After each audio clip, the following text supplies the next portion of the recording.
to this study of the book, Discovering Your True Self, A Guide for the Journey. My name is Steve Langford. I'm the author of the book, and I'll be your guide on this study. In this video series, there will be 3 sections that correspond to the 3 different parts of the book. In this first section, there will be 4 videos. We'll introduce the concept of the true self and contrast it to the false self, what I refer to as the constructed self, this manufactured persona that we use to interact with and present to the world. This first series is foundational to the whole book. For until we learn to identify, recognize this constructed self, we automatically live out of it. It's all that we know, and so it shapes our lives. In the second section, we will explore the journey that moves us beyond the anxiety that shapes and drives the constructed self. We'll look at this journey that moves from living out of the constructed self and its ways into a new way of living that sets the true self free. It is a spiritual journey in which the Spirit of God grows us into the likeness of Christ and thereby sets the true self free. In this section, we will look at concepts and tools that contribute to the journey and help us make progress on it. Then in the third and final section of the series, we'll look at what it's like to live out of the true self. How is life different when we live out of the true self rather than the constructed self? This video series is designed to be used in small groups. Of course, it can be used in individual study as well. But because it's designed for small groups, each video ends with a series of questions that help us to process what we've heard and apply it, personalize it in our own lives as we share it with others in the group. Of course, at the end of each chapter, there are also reflection questions to be used for individual reflection and for group study. I trust you have your copy of a book. If you've not, you can order one on Amazon.com, BarnesandNobles.com, or you can go to my personal webpage, PastorSteveLangford.com, and order a copy there. So let's jump in. Let's start exploring. What is this thing called the true self? Who is it that God has created us to be? The term true self is not a term commonly used in most church circles. So the concept of the true self is one that many may not understand. The term true self was introduced in American culture in the 1950s by a Trappist monk by the name of Thomas Merton. He spoke of the false self and the true self. In more recent days, Thomas Keating, a Benedictine monk who taught centering prayer, spoke of the true self and centering prayer meditation as a means of discovering and releasing the true self. Father Richard Rohr, a Franciscan out of Albuquerque, New Mexico, speaks of the true self and the false self. I speak of not a false self, but a constructed self. I mean the same thing, but I prefer the term constructed self because the false self is a self that we constructed, we manufactured. So what is the true self? The true self is the person that God created us to be. When God knit us together in our mother's womb, this is who God made us to be. It was who God had in mind for us to be when God created us. Psalm 139 speaks of God knitting us together in our mother's womb. By contrast, the constructed self is who the world created us to be. The constructed self is the self that the world said we had to be if we wanted to be accepted and valued.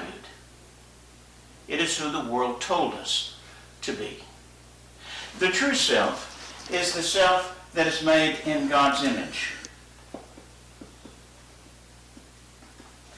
Genesis 1:26 tells us that God formed humankind in God's likeness and in God's image. So the true self is this self that God created that reflects the divine image. It is the divine spark that lies within us. But the constructed self, by contrast, is made in the world's image. Rather than reflecting a divine likeness, it reflects the likeness to society. It reflects that which society says is acceptable and is expected if we want to be accepted and if we want to have value. The true self is who we are at the core of our being. In other words, the true self is about the interior,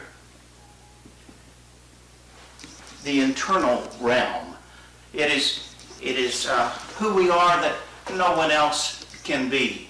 It is that realm of our gifts and graces, of our passions that God wove into the very fabric of our being as God knit us together in our mother's womb.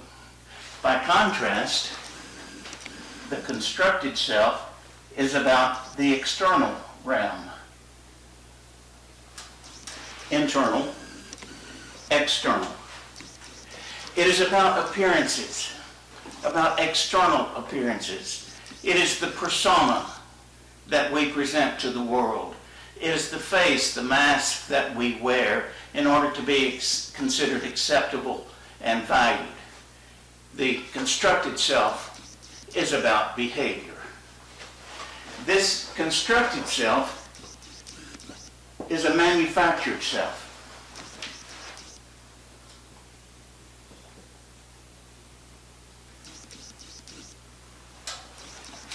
It is a self that we created. It is a self that we created in response to what the world told us we needed to be.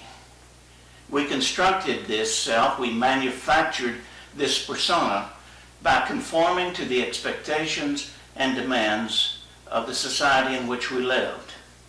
We conformed to the codes and the laws and the rules and the social norms of the social groups in which we were a part. So we manufactured this constructed self through self-effort, conforming through self-effort.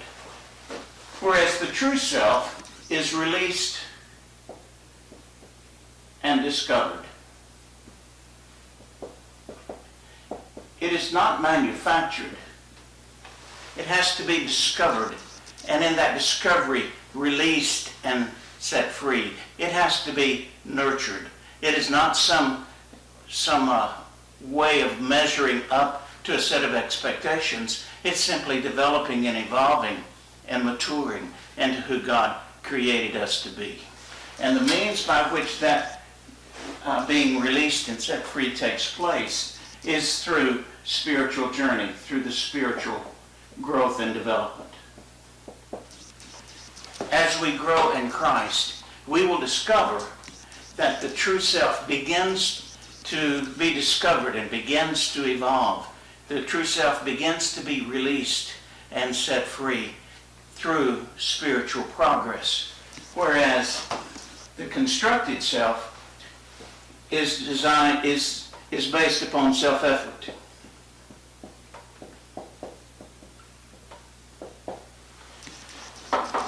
It is driven by anxiety. It is driven by the fear of being rejected and excluded, the fear of not measuring up and not being valued. It is the fear of being considered a nobody, someone who is insignificant. And so through self-effort driven by anxiety, we manufacture this persona that we present to the world. The true self is where we find our true significance and our value as an individual.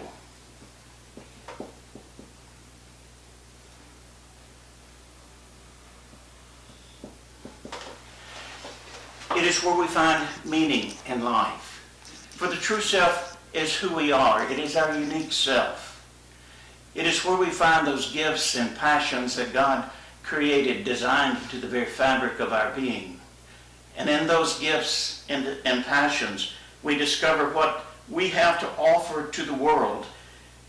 We find those tools that we use to make a difference in the lives of others and in the life of the world. So it is a place of value and significance, whereas the objective of the constructed self is to fit in. And our sense of value is tied not to who God made us to be, but our sense of value is tied to the group to which we belong. The true self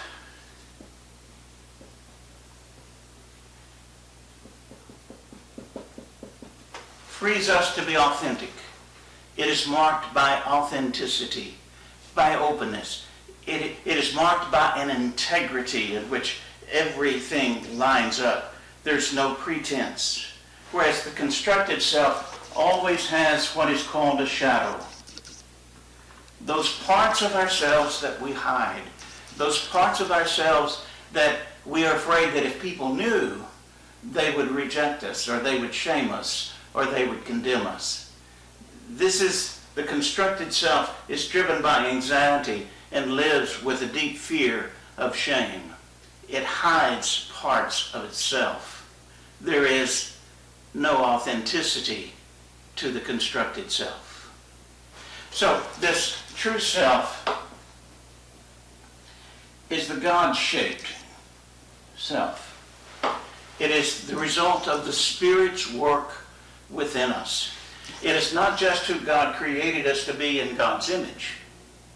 It is who the Spirit now is nurturing us to be, growing us up to be in the likeness of Christ, so that we have the beauty of who we are as God's creation and the beauty of God's nature and character being ingrained within us, so that the beauty of who God is expressed through the uniqueness and the beauty of who God created us to be.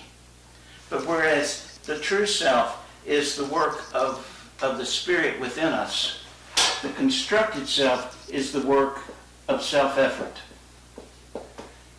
And as a result, it is an ego-based identity.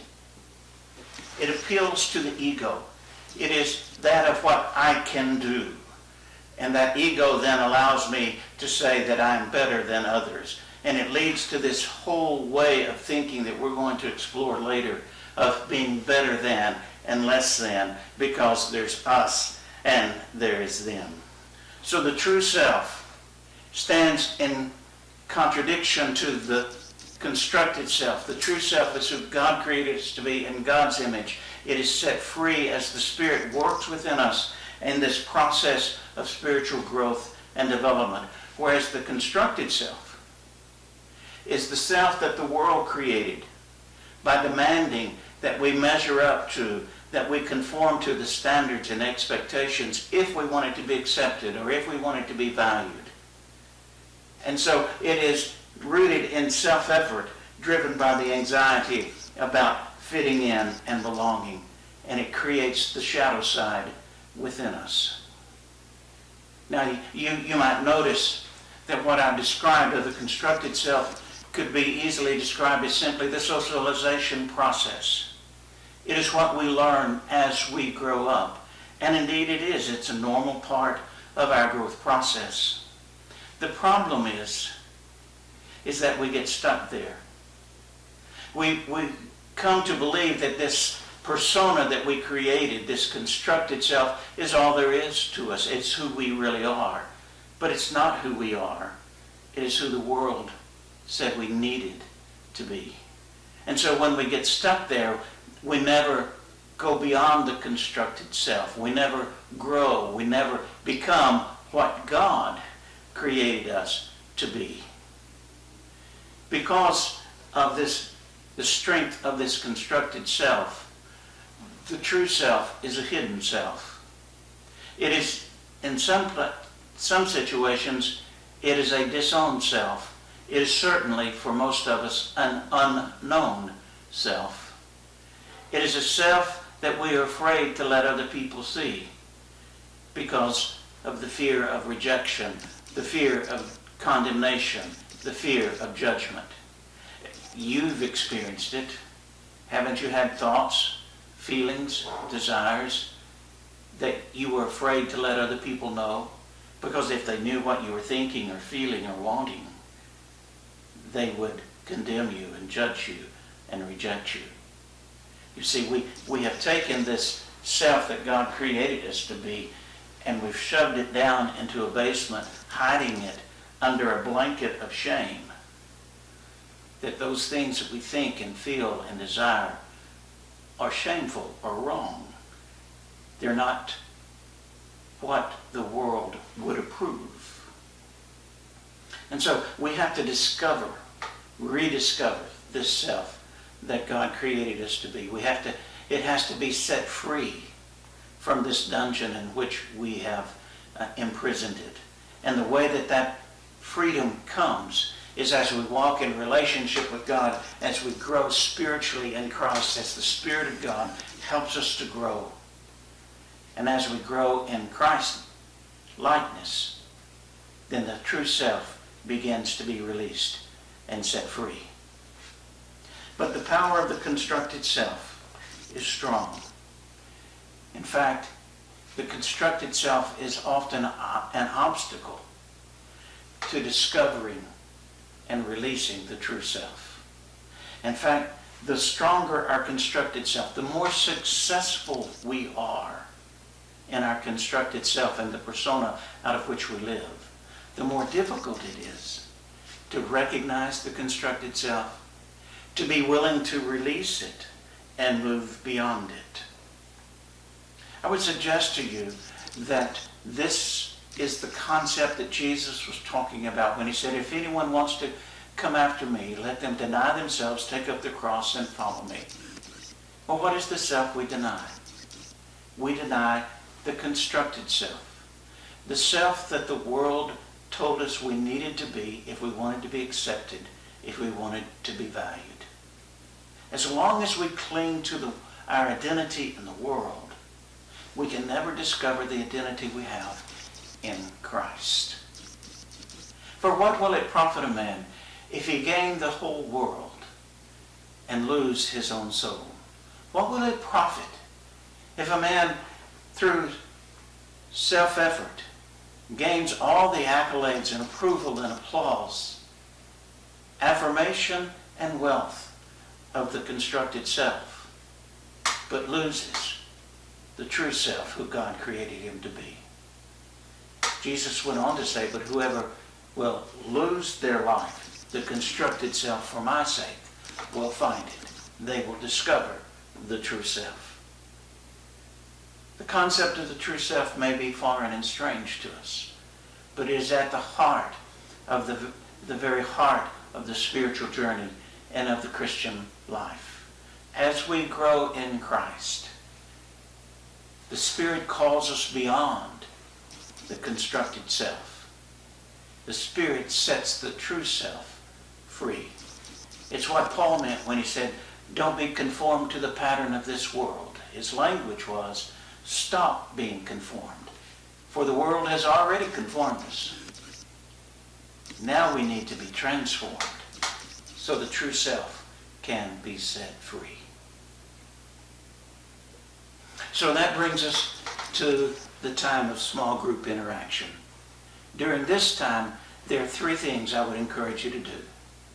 The first thing that I would encourage you to do is to process what you've heard. In processing, the focus is upon the information, the content, the material that I have presented to you. use 3 questions as you process. The first was, what was the aha for you? What made the light bulb go off for you? What is it that you'll take away and remember and chew on? The second part of this processing is, what is it that challenged you? What is it that made you say, whoa, wait a minute? What is it that you wanted to push back on and argue with me about? For it is at that point that the Spirit of God can be most at work. And then a third question for this processing position is, so what is it that stretched your understanding? What is it that gave you as an insight, a new understanding that broadened your understanding or deepened your understanding of the spiritual life? Process it. And I would encourage you to journal that, to find a journal and write down these ahas and these whoas, wait a minute, and these stretching experiences. And as you have processed that, as you talk among yourselves in the group, processing those things, then apply it. The second issue is application. Personalize it. Where did you see yourself? Where did you see your experience in the material that I presented? Who were the groups who told you what you needed to be and what you couldn't be? What were the codes you had to measure up to? What is the shadow that you fear others knowing? Personalize it. Where do you find yourself in the material? And then the third part of this small group time is to share it. Share the concepts that you understood.